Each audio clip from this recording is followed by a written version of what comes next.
Di balik gemerlap Jakarta, seorang wanita miliarder muda berusia 27 tahun. Hidup dalam kemewahan yang hampa, setiap hari adalah pengulangan tanpa makna.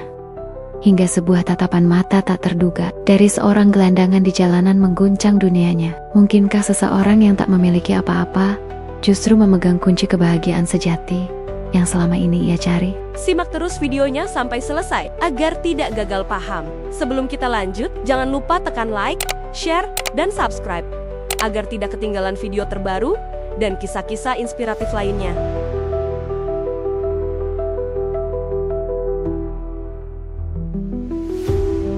Di tengah gemerlap Jakarta, hiduplah seorang wanita pewaris muda yang dikelilingi kemewahan tak terbatas. Apartemen penthouse-nya menawarkan pemandangan kota yang memukau. Lemari pakaiannya dipenuhi desainer terkemuka, dan jadwalnya selalu padat dengan pertemuan sosial elit. Namun, di balik fasad kesempurnaan itu, ada kekosongan yang menganga, sebuah melodi hampa yang bergema di relung jiwanya. Ia sering menatap keluar jendela, merasa terasing dari hiruk-pikuk kehidupan di bawah, seolah ada sesuatu yang esensial hilang dari dunianya yang serba ada. Hatinya merindukan sesuatu yang tak bisa dibeli oleh uang. Rutinitasnya terasa seperti sangkar emas.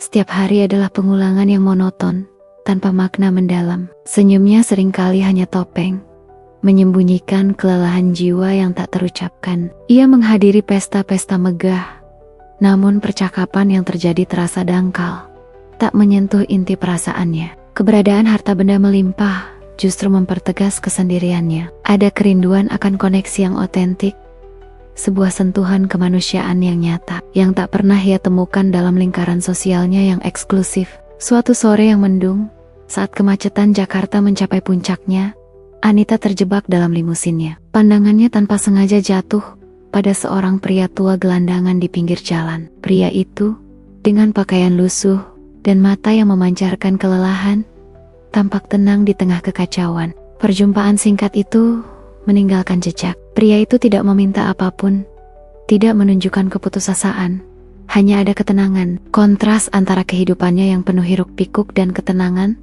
pria gelandangan itu menusuk hati Anita. Ada pertanyaan tanpa kata yang muncul di benaknya. Mengapa seorang yang tidak memiliki apa-apa bisa memancarkan kedamaian seperti itu, sementara dirinya yang memiliki segalanya merasa begitu gelisah? Perasaan tidak nyaman mulai menyelinap, menantang persepsinya tentang kebahagiaan. Kilasan itu terus menghantuinya, seperti bisikan lembut di tengah kebisingan hidupnya. Ia mencoba mengabaikannya, kembali pada urusan bisnis dan jadwal padatnya. Namun gambaran mata pria itu terus muncul. Ini bukan sekadar rasa iba, melainkan sebuah dorongan tak kasat mata yang membangkitkan rasa ingin tahu yang dalam. Ada sesuatu yang tak bisa ia pahami, sebuah misteri yang perlahan menariknya keluar dari zona nyamannya. Perasaan ini adalah awal dari sesuatu yang baru dalam jiwanya. Malam itu, tidur Anita tidak tenang. Pikiran tentang pria gelandangan itu terus berputar di benaknya. Ia bertanya-tanya tentang kisah hidup pria itu, tentang apa yang membuatnya tetap tenang di tengah kerasnya jalanan. Ini adalah kali pertama ia benar-benar memikirkan orang lain di luar lingkungannya yang sempit. Sebuah celah kecil terbuka dalam dinding isolasi yang selama ini ia bangun di sekeliling hatinya. Kekosongan yang selalu ia rasakan kini terasa sedikit berbeda, seperti ada benih pertanyaan yang mulai tumbuh. Perasaan aneh ini, campuran antara ketidaknyamanan dan rasa ingin tahu yang mendalam, adalah pemicu awal. Ini bukan drama eksternal yang tiba-tiba, melainkan sebuah resonansi internal yang lembut namun kuat. Perasaan hampa yang selama ini ia rasakan kini memiliki arah, sebuah titik fokus yang tak terduga. Ini adalah benih transformasi, sebuah undangan untuk melihat lebih dalam ke dalam dirinya dan dunia di sekitarnya. Sebuah panggilan yang tak bisa lagi ia abaikan. Kehidupan Anita di Jakarta adalah potret kemewahan yang sempurna. Setiap pagi, ia terbangun di kamar tidur utama yang luas, dengan pemandangan kota yang membentang di bawahnya. Sarapan disajikan oleh pelayan pribadi, dan harinya diisi dengan rapat dewan direksi, acara amal kelas atas, dan sesi belanja di butik-butik paling eksklusif. Ia adalah simbol kesuksesan, wajah muda dari dinasti bisnis yang disegani. Namun, di balik kilauan itu, ada isolasi yang tak terlihat, sebuah dinding kaca yang memisahkannya dari dunia nyata. Lingkaran sosial Anita didominasi oleh individu-individu yang serupa dengannya. Kaya, berkuasa, dan seringkali dangkal. Percakapan mereka berputar pada investasi terbaru, liburan mewah, dan gosip industri. Ada persaingan terselubung dalam setiap interaksi. Sebuah kebutuhan untuk selalu tampil lebih baik, lebih sukses, lebih sempurna. Dalam lingkungan ini, kejujuran emosional adalah kelemahan, dan kerentanan adalah tabu. Anita belajar untuk memakai topeng, menyembunyikan perasaannya yang sebenarnya, di balik senyum ramah, dan tatapan percaya diri. Meskipun memiliki segalanya, Anita sering merasa seperti seorang penonton dalam kehidupannya sendiri. Ia mengikuti skrip yang telah dituliskan untuknya, memenuhi ekspektasi keluarga dan masyarakat. Keputusan-keputusan besar dalam hidupnya, mulai dari pendidikan hingga karier, telah ditentukan jauh sebelum ia lahir. Ia adalah pewaris, bukan pencipta nasibnya sendiri. Perasaan ini menciptakan rasa hampa yang terus-menerus, seolah jiwanya tidak memiliki ruang untuk bernapas atau berkembang sesuai keinginannya. Setiap pembelian mewah, setiap pencapaian bisnis hanya memberikan kebahagiaan sesaat, seperti percikan kembang api yang cepat padam. Setelah euforia singkat, kekosongan itu kembali, bahkan terasa lebih dalam. Ia mencoba mengisi kekosongan itu dengan lebih banyak barang, lebih banyak kesibukan, lebih banyak pengakuan, tetapi tidak ada yang berhasil. Ini adalah siklus yang melelahkan, sebuah pencarian tanpa akhir untuk kepuasan yang tak pernah datang. Hatinya lelah mencari makna dalam hal-hal material. Hubungan pribadi Anita juga mencerminkan kekosongan ini. Ia memiliki banyak kenalan, tetapi tidak ada teman sejati yang bisa ia ajak berbagi pikiran terdalamnya. Romansa yang datang dan pergi seringkali didasarkan pada status atau kepentingan, bukan pada koneksi emosional yang tulus. Ia mendambakan seseorang yang bisa melihat melampaui kekayaannya, seseorang yang bisa memahami jiwanya yang tersembunyi. Namun, ia tidak tahu bagaimana cara menemukan koneksi semacam itu di dunianya. Tekanan untuk mempertahankan citra sempurna sangat membebani Anita. Ia adalah wajah perusahaan, harapan keluarga, dan panutan bagi banyak orang. Setiap gerak-geriknya diawasi, setiap keputusannya dianalisis. Kesalahan kecil pun bisa menjadi berita utama. Beban ekspektasi ini membuatnya merasa tercekik, tidak bebas untuk menjadi dirinya sendiri. Ia mendambakan kebebasan, tetapi tidak tahu bagaimana cara melepaskan diri dari belenggu emas yang mengikatnya. Kehidupan Anita adalah paradoks yang menyedihkan. Ia memiliki segalanya di luar, tetapi tidak memiliki apa-apa di dalam. Ia adalah ratu di sangkar emasnya sendiri, dikelilingi kemewahan yang tak terbatas, namun terpenjara oleh kesendirian dan kekosongan.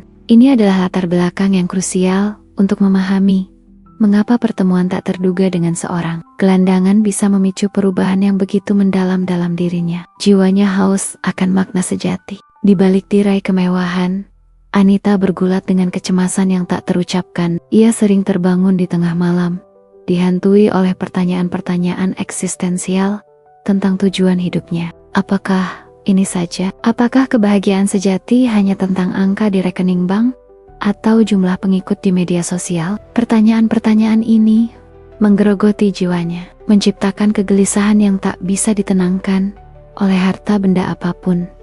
Ia merasa seperti boneka yang bergerak tanpa kendali. Warisan keluarga yang megah, yang seharusnya menjadi kebanggaan, justru terasa seperti beban berat di pundaknya. Ia merasa terikat pada tradisi dan ekspektasi yang telah ada selama beberapa generasi. Ada ketakutan konstan untuk tidak memenuhi standar yang ditetapkan oleh para pendahulunya. Rasa tanggung jawab yang besar ini, ditambah dengan kurangnya kebebasan pribadi, menciptakan tekanan yang luar biasa. Ia merindukan kebebasan untuk menentukan jalannya sendiri, namun terperangkap dalam bayang-bayang nama besar. Ketidakpuasan Anita terhadap hidup, yang hanya didefinisikan oleh kekayaan, semakin tumbuh. Ia melihat orang-orang di sekitarnya yang juga kaya, tetapi mereka tampak lebih bahagia, lebih puas.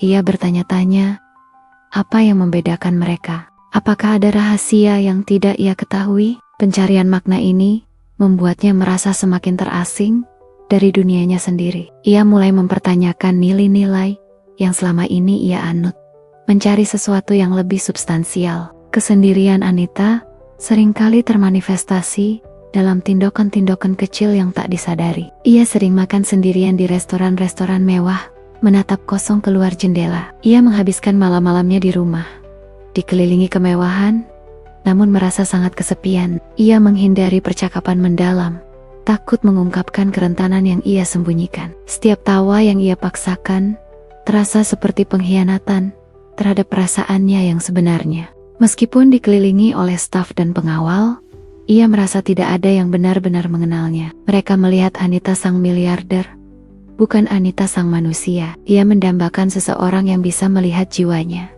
seseorang yang bisa memahami perjuangan batinnya. Namun, ia tidak tahu bagaimana cara membuka diri, bagaimana cara menurunkan tembok yang telah ia bangun di sekeliling hatinya selama bertahun-tahun. Ketakutan akan penilaian menghantuinya. Dalam momen-momen refleksi, Anita mulai menyadari bahwa ia telah kehilangan dirinya sendiri dalam pengejaran kekayaan dan status. Ia telah mengorbankan kebahagiaan sejati demi ilusi kesempurnaan. Penyadaran ini menyakitkan, seperti tamparan keras yang membangunkannya dari tidur panjang. Ia tahu bahwa ia tidak bisa terus hidup seperti ini, tetapi ia tidak tahu bagaimana cara mengubahnya.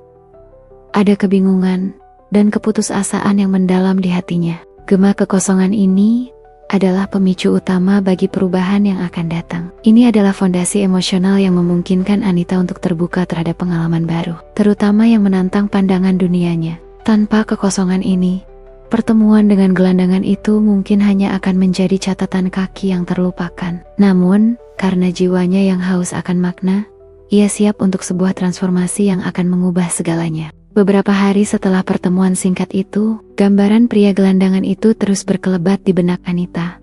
Ia merasa terdorong untuk kembali ke tempat yang sama, seolah ada magnet tak kasat mata yang menariknya. Ini bukan lagi sekadar rasa ingin tahu, melainkan sebuah kebutuhan yang mendesak untuk memahami mengapa sosok itu begitu membekas dalam ingatannya. Ia menyadari bahwa perasaannya ini adalah sesuatu yang baru dan berbeda dari rutinitasnya yang biasa. Pada sore berikutnya, dengan dalih mencari kopi, Anita mengarahkan supirnya melewati area yang sama. Dan di sana, di sudut jalan yang ramai, pria itu masih ada. Ia duduk tenang di atas kardus, membaca sebuah buku usang. Tidak ada tanda-tanda keputusasaan atau kemarahan di wajahnya, hanya ketenangan yang mendalam. Pemandangan ini sekali lagi mengejutkan Anita, menantang semua asumsinya tentang kemiskinan dan kebahagiaan. Kali ini, Anita memutuskan untuk bertindak. Ia turun dari mobil, sebuah tindakan yang sangat tidak biasa baginya. Dengan sedikit canggung, ia mendekati pria itu. Ia tidak tahu harus berkata apa, bagaimana memulai percakapan dengan seseorang dari dunia yang begitu berbeda. Namun, pria itu mengangkat kepalanya, menatapnya dengan mata yang jernih dan senyum ramah. Senyum itu tulus, tanpa pamrih, dan entah mengapa, membuat Anita merasa sedikit lebih tenang. Anita menawarkan makanan dan minuman, yang diterima pria itu dengan anggukan hormat, dan ucapan terima kasih yang tulus. Tidak ada rasa malu atau keserakahan, hanya apresiasi yang murni.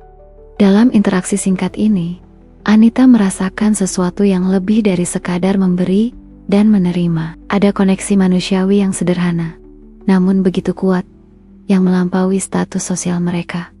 Ini adalah momen yang menembus benteng isolasinya. Pria itu, yang kemudian diketahui bernama Pak Budi, tidak mengeluh tentang nasibnya. Sebaliknya, ia berbicara tentang keindahan matahari terbit, tentang kebaikan kecil yang ia temukan setiap hari, dan tentang kebijaksanaan yang ia peroleh dari pengamatan kehidupan jalanan. Kata-katanya sederhana, namun penuh makna.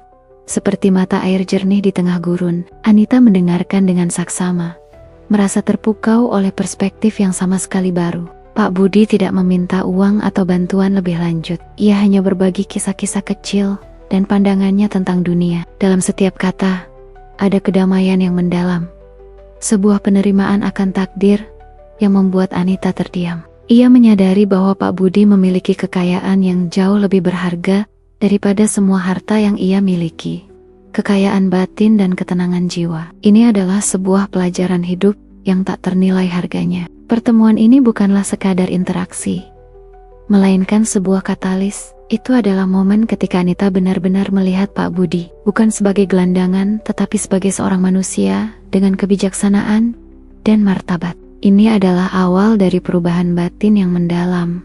Sebuah pergeseran dalam persepsinya tentang nilai dan kebahagiaan. Benih-benih transformasi mulai ditanam, siap untuk tumbuh dan mengubah seluruh kehidupannya. Setelah perjumpaan dengan Pak Budi, pikiran Anita dipenuhi dengan refleksi yang mendalam. Kata-kata sederhana Pak Budi bergema di benaknya, menantang semua nilai yang selama ini ia anut. Ia mulai membandingkan ketenangan Pak Budi dengan kegelisahan dirinya sendiri. Kekayaan batin pria itu dengan kekosongan yang ia rasakan di tengah kemewahan. Sebuah rasa tidak nyaman yang mendalam mulai tumbuh, menggoyahkan fondasi kehidupannya yang mapan. Rasa ingin tahu Anita terhadap kehidupan Pak Budi semakin membesar. Ia ingin tahu lebih banyak tentang bagaimana seseorang bisa menemukan kedamaian di tengah kesulitan yang ekstrem. Ia mulai menyadari bahwa ada dimensi kehidupan yang sama sekali tidak ia pahami. Sebuah dunia di luar lingkungannya yang eksklusif. Perasaan ini mendorongnya untuk mencari Pak Budi lagi. Bukan karena rasa iba, melainkan karena kebutuhan untuk belajar dan memahami. Pergeseran halus dalam persepsi Anita mulai terlihat. Ia mulai memperhatikan hal-hal kecil di sekitarnya yang sebelumnya ia abaikan. Senyum tulus seorang pedagang kaki lima, tawa riang anak-anak di jalanan, atau keindahan sederhana dari bunga liar yang tumbuh di trotoar. Dunia yang dulunya tampak buram, kini mulai menunjukkan warna-warni yang lebih hidup. Ini adalah tanda bahwa matanya mulai terbuka, melihat keindahan di tempat-tempat tak terduga. Pertanyaan-pertanyaan tentang nilai-nilai pribadinya mulai muncul ke permukaan. Apakah definisi kesuksesan yang ia pegang selama ini benar? Apakah kebahagiaan sejati memang terletak pada akumulasi materi? Ia mulai mempertanyakan tujuan hidupnya, mencari makna yang lebih dalam dari sekadar keuntungan finansial. Ini adalah proses introspeksi yang menyakitkan, namun diperlukan. Menggali jauh ke dalam jiwanya untuk menemukan kebenaran yang baru. Lingkungan sosial Anita yang dangkal mulai terasa semakin tidak relevan. Percakapan tentang merek-merek mewah dan pesta-pesta glamor terasa hampa dan membosankan. Ia merasa terasing dari teman-temannya, seolah ada jurang yang memisahkan mereka. Perasaan ini menciptakan kesepian yang baru. Tetapi kali ini, kesepian itu diiringi dengan harapan akan penemuan diri yang lebih otentik. Ia ingin menemukan orang-orang yang bisa memahami perubahan dalam dirinya. Meskipun ada ketidaknyamanan, ada juga kegembiraan yang baru. Anita merasa seperti sedang memulai sebuah petualangan. Sebuah perjalanan penemuan diri yang belum pernah ia bayangkan. Setiap kali ia memikirkan Pak Budi, ada dorongan untuk terus maju, untuk mengeksplorasi batas-batas pemahamannya tentang hidup. Benih-benih ini, meskipun kecil, memiliki potensi untuk mengubah seluruh arah hidupnya, membimbingnya menuju tujuan yang lebih mulia. Benih-benih ketidaknyamanan dan rasa ingin tahu ini adalah fondasi bagi transformasi batin Anita. Ini bukan perubahan yang tiba-tiba, melainkan sebuah proses bertahap yang dimulai dari sebuah pertanyaan dan berkembang menjadi sebuah pencarian. Dengan setiap pemikiran baru, setiap perasaan yang muncul, ia semakin dekat untuk melepaskan diri dari sangkar emasnya dan menemukan kebebasan sejati dalam dirinya. Hatinya perlahan terbuka untuk menerima kebenaran yang lebih besar. Anita kembali menemui Pak Budi, kali ini dengan tujuan yang lebih jelas. Ia ingin belajar. Ia tidak datang sebagai dermawan, melainkan sebagai murid. Mereka duduk di bangku taman, jauh dari keramaian, dan Anita mendengarkan dengan saksama setiap kata yang keluar dari mulut Pak Budi. Pria itu berbicara tentang kesederhanaan, tentang kekuatan penerimaan, dan tentang keindahan yang tersembunyi dalam setiap perjuangan hidup. Kata-katanya adalah permata kebijaksanaan yang tak ternilai. Pak Budi menceritakan kisah-kisah tentang orang-orang yang ia temui di jalanan, tentang kebaikan kecil yang seringkali luput dari pandangan, dan tentang ketahanan jiwa manusia dalam menghadapi kesulitan. Ia tidak pernah mengeluh atau menyalahkan. Ia melihat setiap tantangan sebagai kesempatan untuk tumbuh, dan setiap interaksi sebagai peluang untuk terhubung. Perspektif ini membuka mata Anita lebar-lebar, menunjukkan kepadanya sebuah kebenaran yang sama sekali berbeda dari yang ia kenal. Dalam percakapan itu, Anita merasakan sebuah pengakuan yang mendalam dalam dirinya. Ia mengakui bahwa selama ini ia telah hidup dalam gelembung, terputus dari realitas kehidupan yang sebenarnya. Ia mengakui bahwa kekayaan materialnya telah membutakannya dari kekayaan sejati, koneksi manusia, empati, dan kedamaian batin. Pengakuan ini menyakitkan, namun juga membebaskan, seolah beban berat terangkat dari pundaknya. Ini adalah momen kejujuran yang langka bagi dirinya. Ia menyadari bahwa Pak Budi, meskipun tidak memiliki harta, adalah orang yang jauh lebih kaya darinya. Kekayaan Pak Budi terletak pada kebijaksanaan, ketenangan, dan kemampuannya untuk menemukan keindahan di tengah keterbatasan. Pengakuan ini mengubah cara Anita memandang dunia dan dirinya sendiri. Ia mulai memahami bahwa nilai seseorang tidak diukur dari apa yang ia miliki, melainkan dari siapa ia sebenarnya dan bagaimana ia berinteraksi dengan dunia. Pertemuan-pertemuan dengan Pak Budi menjadi oase bagi Anita. Di sana, ia bisa melepaskan topengnya, menjadi dirinya sendiri, tanpa rasa takut dihakimi. Ia mulai berbagi perasaannya, kecemasannya, dan kekosongan yang selama ini ia sembunyikan. Pak Budi mendengarkan dengan sabar, tanpa menghakimi, hanya menawarkan kehadiran yang menenangkan. Ini adalah koneksi otentik pertama yang pernah ia rasakan. Sebuah jembatan menuju pemahaman yang lebih dalam. Kebenaran yang terungkap dari Pak Budi adalah bahwa kebahagiaan sejati tidak bergantung pada keberuntungan eksternal, melainkan pada keadaan batin. Ini adalah pelajaran yang sangat berharga bagi Anita, yang selama ini mengejar kebahagiaan melalui pencapaian material. Ia mulai melihat bahwa ia memiliki kekuatan untuk menciptakan kebahagiaannya sendiri, terlepas dari kondisi luar. Ini adalah titik balik yang signifikan dalam perjalanan spiritualnya. Pengakuan ini, yang merupakan penerimaan internal Anita terhadap kebenaran baru, adalah pemicu gelombang konflik yang akan datang. Konflik ini bukan dengan orang lain, melainkan dengan dirinya sendiri, dengan nilai-nilai lama yang harus ia lepaskan, dan dengan identitas yang harus ia bangun kembali. Ini adalah langkah pertama menuju kebebasan sejati. Sebuah perjalanan yang akan penuh tantangan, namun juga penuh makna. Setelah pengakuan itu, Anita mulai merasakan gelombang konflik yang kuat di dalam dirinya. Nilai-nilai lamanya, yang telah tertanam begitu dalam sejak kecil, kini berbenturan dengan pemahaman barunya. Ia merasa seperti ditarik ke dua arah yang berbeda. Satu sisi ingin kembali ke zona nyaman kemewahan dan status. Sisi lain mendambakan kehidupan yang lebih bermakna dan otentik. Pergulatan ini sangat melelahkan secara emosional. Ia mulai mencoba mengintegrasikan perspektif barunya ke dalam kehidupan sehari-hari. Tetapi hal itu tidak mudah. Ketika ia mencoba berbicara tentang kesederhanaan atau empati kepada teman-temannya, ia seringkali dihadapkan pada tatapan bingung atau senyum sinis. Mereka tidak memahami perubahannya, menganggapnya sebagai fase aneh atau bentuk pencarian perhatian. Perbedaan nilai ini menciptakan jurang yang semakin lebar antara dirinya dan lingkaran sosialnya. Perlawanan internal juga datang dari kebiasaan lamanya. Godaan untuk kembali pada pola hidup yang konsumtif dan dangkal sangat kuat. Ia seringkali merasa bersalah ketika membeli barang-barang mewah yang sebenarnya tidak ia butuhkan, atau ketika ia menghabiskan waktu dalam kegiatan yang tidak memberikan kepuasan batin. Ini adalah perjuangan yang konstan, melawan dorongan untuk kembali pada apa yang familiar, meskipun tidak memuaskan. Ketakutan akan penilaian juga menjadi bagian dari konflik ini. Ia khawatir apa yang akan dikatakan keluarganya, teman-temannya, atau bahkan media jika ia mulai mengubah gaya hidupnya secara drastis. Citra yang telah ia bangun selama bertahun-tahun sangat kokoh, dan meruntuhkannya berarti menghadapi ketidakpastian yang menakutkan. Ada ketakutan akan kehilangan status dan pengakuan yang selama ini menjadi bagian dari identitasnya. Meskipun demikian, ada kekuatan baru yang tumbuh dalam diri Anita.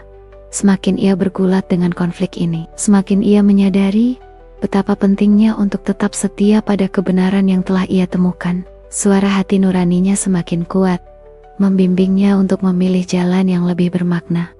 Meskipun sulit, ini adalah ujian bagi tekadnya, sebuah langkah penting dalam perjalanannya menuju transformasi sejati. Pergulatan ini, meskipun menyakitkan, adalah bagian integral dari proses pertumbuhan. Ini adalah bukti bahwa perubahan yang terjadi dalam dirinya adalah nyata dan mendalam, bukan sekadar emosi sesaat. Setiap kali ia menghadapi perlawanan, baik dari dalam maupun dari luar, ia semakin menguatkan komitmennya untuk hidup sesuai dengan nilai-nilai barunya. Ini adalah api yang membakar untuk memurnikan jiwanya. Gelombang konflik ini adalah pertanda bahwa Anita sedang dalam proses melepaskan identitas lamanya dan membentuk identitas yang baru. Ini adalah masa transisi yang penuh gejolak, tetapi juga penuh potensi. Dengan setiap langkah, ia semakin dekat untuk menemukan ketenangan dan tujuan yang selama ini ia cari. Konflik ini adalah jembatan yang harus ia lewati untuk mencapai kebebasan batin yang sejati. Upaya tulus Anita untuk mengintegrasikan perspektif barunya ke dalam kehidupan sehari-hari mulai menimbulkan gesekan yang menyakitkan. Ia merasakan beban berat dari ekspektasi yang selama ini diletakkan padanya, baik oleh keluarga maupun masyarakat. Setiap kali ia mencoba melakukan sesuatu yang berbeda, seperti menyumbangkan waktu untuk kegiatan sosial atau berbicara tentang isu-isu kemanusiaan, ia seringkali dihadapkan pada tatapan curiga atau pertanyaan sinis dari lingkaran sosialnya. Mereka tidak mengerti mengapa ia berubah. Realisasi bahwa teman lamanya tidak memahami atau menerima nilai-nilai barunya adalah pukulan telak bagi Anita. Mereka yang dulunya adalah pendukung setianya, kini tampak seperti orang asing. Percakapan menjadi canggung, dan undangan-undangan sosial mulai berkurang. Ia merasakan sakitnya pengasingan, sebuah perasaan yang jauh lebih dalam daripada kesepian yang ia rasakan sebelumnya. Ini adalah harga yang harus ia bayar untuk menjadi dirinya yang lebih otentik. Pergulatan internal untuk melepaskan keyakinan yang mengakar kuat juga sangat membebani. Sejak kecil, ia diajarkan bahwa kekayaan adalah segalanya, bahwa status adalah tujuan utama. Melepaskan pandangan dunia ini terasa seperti melepaskan bagian dari dirinya sendiri. Ada rasa takut akan ketidakpastian, kekhawatiran tentang siapa dirinya, tanpa label-label kemewahan yang selama ini mendefinisikannya. Ini adalah proses yang menyakitkan, seperti mencabut akar yang dalam. Tekanan dari keluarga juga meningkat. Mereka khawatir tentang perubahan sikap Anita, menganggapnya sebagai pemberontakan atau tanda ketidakstabilan. Ada desakan untuk kembali ke jalur yang telah ditetapkan, untuk fokus pada bisnis dan reputasi keluarga. Anita merasa terjepit di antara dua dunia, mencoba menyeimbangkan kesetiaan kepada keluarganya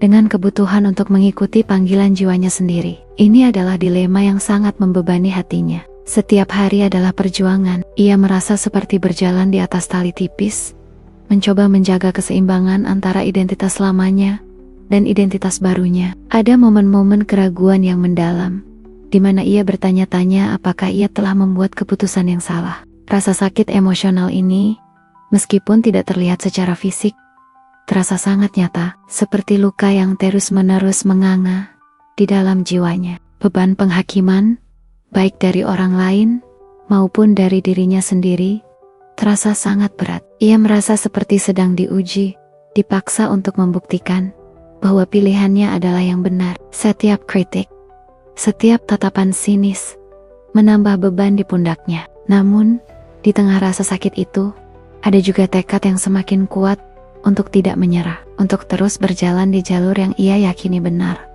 meskipun sulit. Konflik yang menyakitkan ini adalah bagian integral dari transformasinya. Ini adalah proses pemurnian, di mana ia harus melepaskan semua yang tidak lagi melayaninya. Meskipun itu berarti menghadapi rasa sakit dan kehilangan, beban ekspektasi dan penghakiman adalah api yang akan menguji ketahanan jiwanya, membentuknya menjadi pribadi yang lebih kuat dan lebih otentik. Momen ini adalah titik terendah dalam perjalanan Anita. Ia merasa benar-benar tersesat, terombang-ambing di antara dua dunia yang sama sekali berbeda. Identitas lamanya sebagai pewaris miliarder terasa hampa dan tidak relevan. Namun, identitas barunya belum sepenuhnya terbentuk. Ia merasa seperti tidak memiliki tempat dimanapun, sebuah kapal tanpa kemudi di tengah lautan badai. Kebingungan ini memicu krisis eksistensial yang mendalam. Semua yang pernah ia yakini sebagai kebenaran, kini dipertanyakan. Pencapaian masa lalunya, yang dulunya menjadi sumber kebanggaan, kini tampak seperti ilusi. Aspirasi masa depannya, yang dulunya berpusat pada kekayaan dan kekuasaan, kini terasa kosong. Ia mempertanyakan setiap keputusan yang pernah ia buat, setiap jalan yang pernah ia pilih. Ada rasa penyesalan yang mendalam atas waktu yang terbuang dalam pengejaran hal-hal yang tidak penting. Konflik dalam dirinya semakin intens, menciptakan rasa sakit yang tak tertahankan. Ia merasa seperti jiwanya terkoyak, ditarik oleh kekuatan yang berlawanan. Ada keinginan kuat untuk menyerah, untuk kembali ke kehidupan lamanya yang nyaman, meskipun hampa. Namun, ada juga suara kecil di dalam dirinya yang menolak, yang tahu bahwa ia tidak bisa lagi hidup dalam kebohongan. Pergulatan ini membuatnya merasa putus asa. Malam-malamnya diisi dengan kegelisahan, tidur yang tidak nyenyak, dan air mata yang mengalir tanpa henti. Ia merasa kesepian yang teramat sangat. Meskipun dikelilingi oleh kemewahan, tidak ada yang bisa ia ajak bicara, tidak ada yang bisa memahami kedalaman krisis yang ia alami. Ia merasa sendirian dalam perjuangan ini. Sebuah beban yang harus ia pikul sendiri. Ini adalah lembah kegelapan sebelum fajar. Pada titik ini, Anita merasa seperti telah kehilangan segalanya. Teman-teman, tujuan, dan bahkan dirinya sendiri. Ia merasa seperti cangkang kosong, tanpa arah atau makna. Keputusasaan ini adalah bagian yang menyakitkan dari proses transformasi. Sebuah momen di mana ia harus menghadapi kebenaran yang paling sulit tentang dirinya dan tentang dunia. Ini adalah kehancuran yang diperlukan sebelum pembangunan kembali. Namun, di tengah kegelapan itu, ada sebuah benih harapan yang sangat kecil. Krisis ini, meskipun menyakitkan, juga merupakan pembersihan. Ia dipaksa untuk melepaskan semua yang tidak otentik, semua yang tidak sejalan dengan jiwanya. Ini adalah kesempatan untuk membangun kembali pondasi hidupnya di atas nilai yang lebih kokoh dan bermakna. Ia harus melalui kegelapan ini untuk menemukan cahaya sejati. Krisis identitas dan tujuan ini adalah titik nadir yang krusial. Ini adalah momen ketika Anita benar-benar harus menghadapi dirinya sendiri. Tanpa topeng atau ilusi, dari kehancuran ini akan muncul kekuatan baru.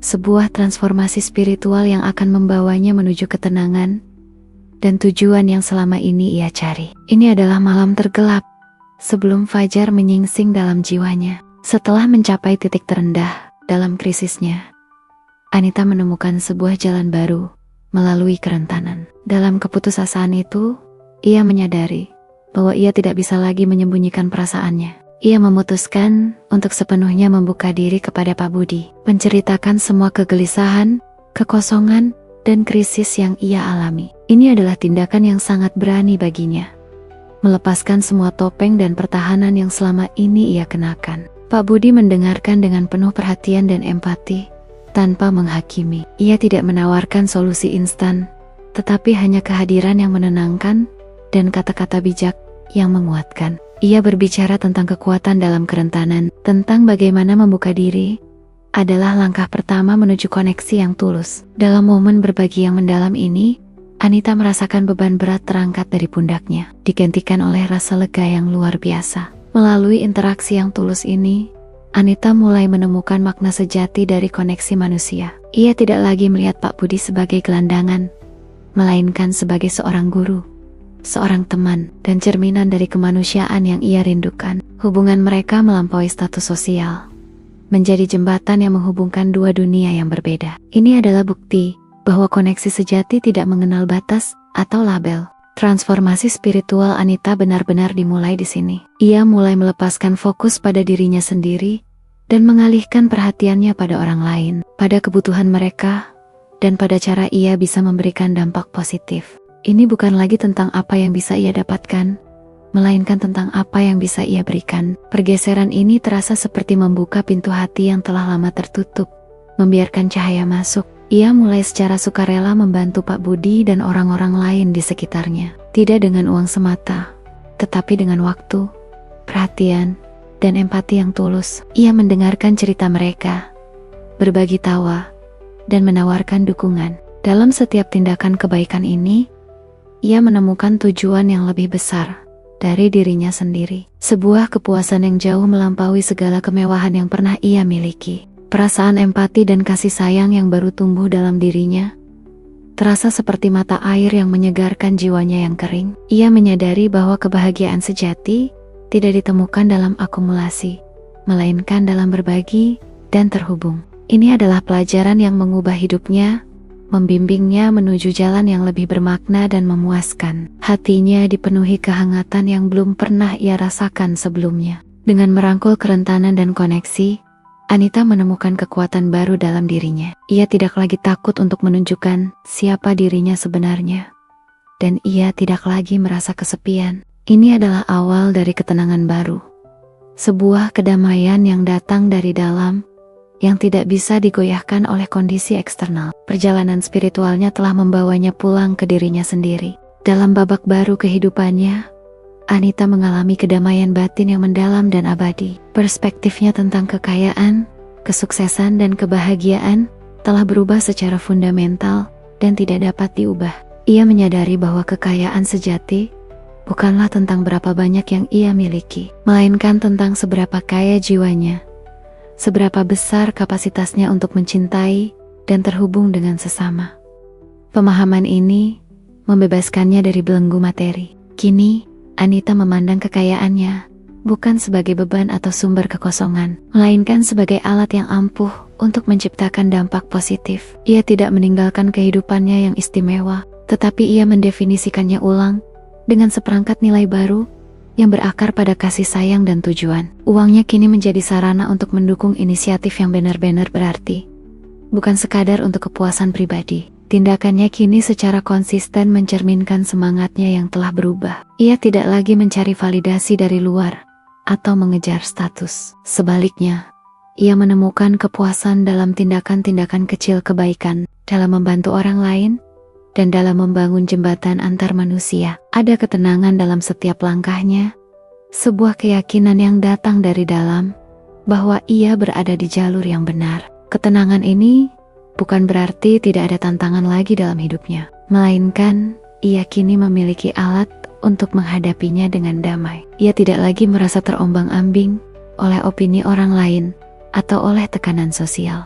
Ia memiliki kompas internal yang membimbingnya, sebuah suara hati yang jelas dan kuat. Ini adalah kebebasan sejati yang tidak bisa dibeli dengan uang. Hubungannya dengan keluarga dan teman-teman lamanya juga mulai berubah. Meskipun beberapa mungkin masih tidak memahami sepenuhnya perubahannya, Anita tidak lagi merasa terbebani oleh penghakiman mereka. Ia memilih untuk fokus pada hubungan yang tulus, mencari orang-orang yang berbagi nilai-nilai barunya, dan yang mendukung perjalanannya. Ia menemukan kedamaian dalam menerima dirinya sendiri, terlepas dari pandangan orang lain. Setiap hari adalah kesempatan baru untuk mempraktikkan nilai-nilai barunya. Ia bangun dengan rasa syukur dan tujuan, tidak lagi dengan kecemasan atau kekosongan. Hidupnya kini dipenuhi dengan makna, dengan koneksi yang mendalam, dan dengan kegembiraan yang berasal dari memberi. Ini adalah fajar kedamaian batin yang telah lama ia cari. Sebuah hadiah dari transformasinya. Ketenangan baru ini adalah puncak dari transformasi spiritual. Anita, ini adalah bukti bahwa perubahan sejati datang dari dalam, dan bahwa kebahagiaan tidak ditemukan dalam apa yang kita miliki, melainkan dalam siapa kita menjadi. Perjalanan dari kekosongan menuju kedamaian adalah kisah yang menginspirasi, menunjukkan kekuatan luar biasa dari jiwa manusia untuk menemukan cahaya di tengah kegelapan. Anita kini melihat kekayaan yang ia miliki dengan mata yang sama sekali berbeda. Dulu, kekayaan adalah beban, sumber kecemasan, dan ilusi kebahagiaan. Sekarang, ia memandangnya sebagai alat yang sangat kuat, sebuah sumber daya yang bisa ia manfaatkan untuk menciptakan dampak positif yang nyata di dunia. Ini adalah pergeseran paradigma yang mendalam, mengubah beban menjadi potensi, dan kekosongan menjadi tujuan. Ia mulai secara aktif mencari dan menginisiasi proyek-proyek filantropi yang sejalan dengan nilai-nilai barunya. Ia tidak lagi hanya menyumbang uang, tetapi juga waktu dan keahliannya. Ia terlibat langsung dalam proyek-proyek yang membantu masyarakat kurang mampu, mendukung pendidikan, dan mempromosikan kesadaran akan pentingnya empati. Setiap proyek adalah perwujudan dari transformasinya, sebuah cara untuk menyalurkan kekayaannya demi kebaikan yang lebih besar. Definisi kekayaan bagi Anita kini melampaui angka-angka di rekening bank. Ia menemukan kekayaan sejati dalam senyum orang-orang yang ia bantu, dalam koneksi yang ia bangun, dan dalam rasa tujuan yang ia rasakan setiap hari. Kekayaan baginya adalah kemampuan untuk memberi, untuk berbagi, dan untuk menciptakan perbedaan positif dalam kehidupan orang lain. Ini adalah kekayaan yang tidak bisa diukur dengan uang. Kebahagiaan pun ia definisikan ulang. Ia menyadari bahwa kebahagiaan sejati tidak datang dari kepemilikan materi, melainkan dari kedamaian batin, koneksi yang tulus, dan kontribusi yang bermakna. Ia menemukan kebahagiaan dalam momen-momen sederhana. Secangkir kopi bersama Pak Budi, tawa anak-anak di panti asuhan, atau keberhasilan proyek komunitas yang ia dukung. Ini adalah kebahagiaan yang abadi dan memuaskan. Perjalanan ini adalah renungan yang mendalam tentang makna hidup. Anita belajar bahwa tujuan hidup bukanlah untuk mengumpulkan sebanyak mungkin, melainkan untuk memberikan sebanyak mungkin. Ia menemukan bahwa dengan memberi, ia justru menerima lebih banyak kedamaian, kegembiraan, dan rasa kepenuhan yang tak pernah ia rasakan sebelumnya. Ini adalah lingkaran kebaikan yang tak berujung. Ia tidak lagi merasa terjebak dalam sangkar emasnya. Sebaliknya, ia merasa bebas untuk menggunakan kekayaannya sebagai alat untuk kebaikan, untuk membuka pintu bagi peluang-peluang baru, dan untuk memberdayakan orang lain. Kekayaan kini menjadi jembatan, bukan dinding, yang menghubungkannya dengan dunia, dan dengan tujuan hidupnya yang baru. Ini adalah kebebasan yang ia dambakan. Mendefinisikan ulang kekayaan dan kebahagiaan adalah inti dari transformasi. Anita ini menunjukkan bahwa perubahan sejati tidak selalu berarti meninggalkan apa yang kita miliki, tetapi mengubah cara kita melihat dan menggunakannya. Kisahnya adalah inspirasi bagi siapapun yang mencari makna lebih dalam di luar materi. Sebuah bukti bahwa kekayaan sejati ada di dalam hati.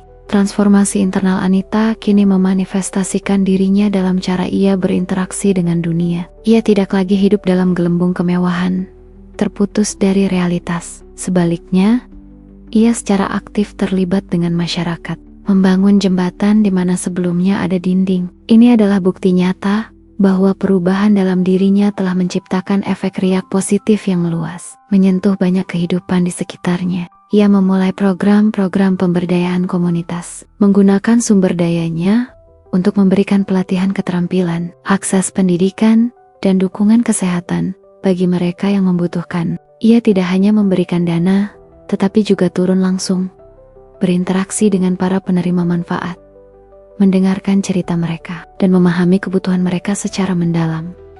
Kehadirannya membawa harapan dan inspirasi bagi banyak orang. Interaksinya dengan orang-orang dari berbagai lapisan masyarakat kini dipenuhi dengan empati dan rasa hormat yang tulus. Ia tidak lagi melihat status atau latar belakang, melainkan kemanusiaan yang sama dalam setiap individu. Ia belajar dari setiap orang yang ia temui, memperluas pemahamannya tentang dunia dan tentang dirinya sendiri. Setiap percakapan adalah kesempatan untuk terhubung dan belajar. Anita juga menggunakan pengaruhnya untuk menyuarakan isu-isu sosial yang penting. Ia berbicara tentang kesenjangan ekonomi, tentang pentingnya empati, dan tentang kekuatan komunitas. Suaranya, yang dulunya hanya terdengar di ruang rapat dewan, kini bergema di forum-forum publik, menginspirasi orang lain untuk bertindak dan berbuat baik. Ia menjadi agen perubahan yang kuat dan berpengaruh. Ia tidak lagi mencari pengakuan atau pujian atas tindakannya. Kepuasan terbesarnya datang dari melihat dampak positif yang ia ciptakan,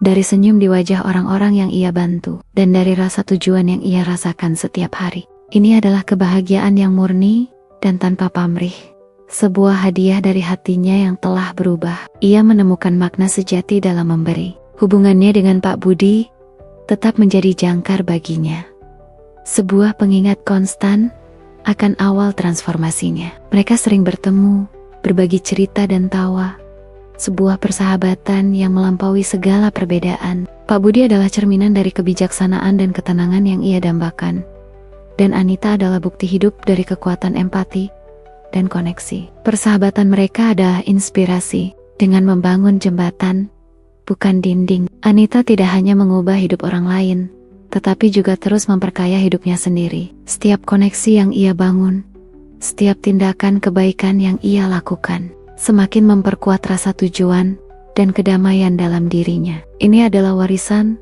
yang ia ciptakan, sebuah bukti bahwa satu hati yang berubah dapat menciptakan efek riak kebaikan yang tak terbatas. Kisah Anita adalah renungan mendalam tentang dampak abadi dari sebuah pertemuan yang tak terduga. Kehadiran Pak Budi dalam hidupnya, meskipun singkat dan sederhana, telah memicu sebuah transformasi yang monumental. Dari seorang wanita yang terperangkap dalam sangkar emas kekayaan, Anita tumbuh menjadi pribadi yang penuh kasih sayang, berempati, dan berdedikasi untuk menciptakan kebaikan di dunia. Ini adalah warisan yang tak ternilai harganya. Dampak Pak Budi tidak hanya mengubah Anita secara pribadi, tetapi juga menciptakan efek riak yang meluas melalui tindakan-tindakan filantropinya, inisiatif komunitasnya, dan suaranya yang kini menginspirasi. Anita telah menyentuh dan meningkatkan kehidupan banyak orang yang sebelumnya tidak memiliki harapan. Ia menjadi mercusuar harapan, membuktikan bahwa satu individu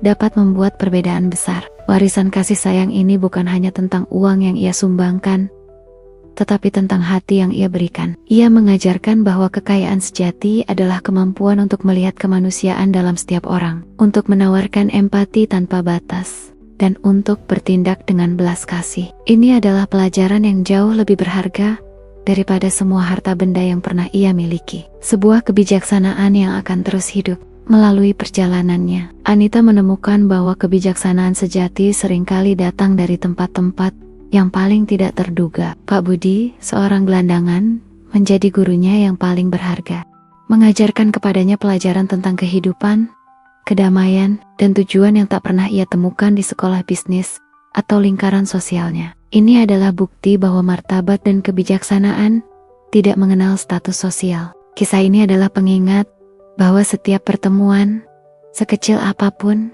memiliki potensi untuk mengubah hidup. Sebuah pandangan mata, sebuah kata sederhana, atau sebuah tindakan kebaikan kecil dapat memicu serangkaian peristiwa yang tak terduga, membawa seseorang dari kegelapan menuju cahaya, dari kekosongan menuju kepenuhan. Ini adalah kekuatan koneksi manusia yang tak terbatas. Anita kini hidup dengan rasa syukur yang mendalam atas pertemuannya dengan Pak Budi.